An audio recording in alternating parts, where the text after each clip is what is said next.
आप सभी को नमस्कार। ये डांस, संगीत इत्यादि जब आप देखते सुनते होंगे तो आपके मन में एक सवाल तो जरूर उठता होगा कि इन सब की शुरुआत कहां से हुई। आखिर किसने डांस के स्टेप्स बनाए, किसने इतना कुछ सोच समझकर इस कला को विस्तार दिया।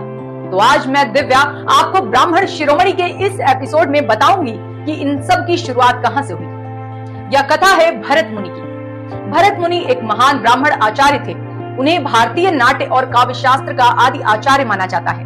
उनका लिखा ग्रंथ नाट्य शास्त्र कला परंपरा की नींव है। इसी ग्रंथ में पहली बार रस सिद्धांत को समझाया गया। इस ग्रंथ में नाटक, संगीत, छंद, अलंकार और रस आदि के विषय में विस्तार से बताया गया है। भरत मुनि के इस ग्रंथ को पंचम वेद कहें तो गलत नहीं होगा।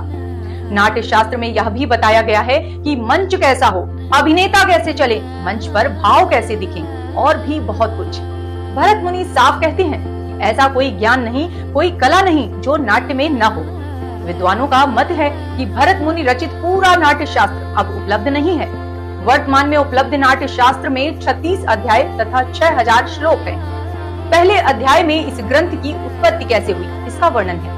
दूसरे अध्याय में नाट्यशालाएं यानी थिएटर बनाने की विधियों का वर्णन है। तीसरे अध्याय में रंगमंच के 45 देवताओं की चर्चा है तो चौथे अध्याय का संबंध नृत्य शिक्षा से है। पांचवें अध्याय में पूर्व रंग के विधान का विस्तार से विवेचन किया गया है। छठवें अध्याय में रस की चर्चा की गई है और सातवें अध्याय में भावों की चर्चा की गई है। 8वें से 27वें अध्याय तक अभिनय तथा उससे संबंधित बातों का विस्तार से वर्णन है। 28वें से 34वें अध्याय तक संगीत शास्त्र के विषय में वर्णन किया गया है।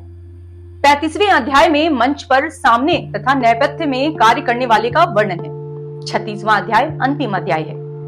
भरत मुनि यह भी सिखाते हैं कि कोई काम अकेले सफल नहीं होता, सबका साथ जरूरी होता है।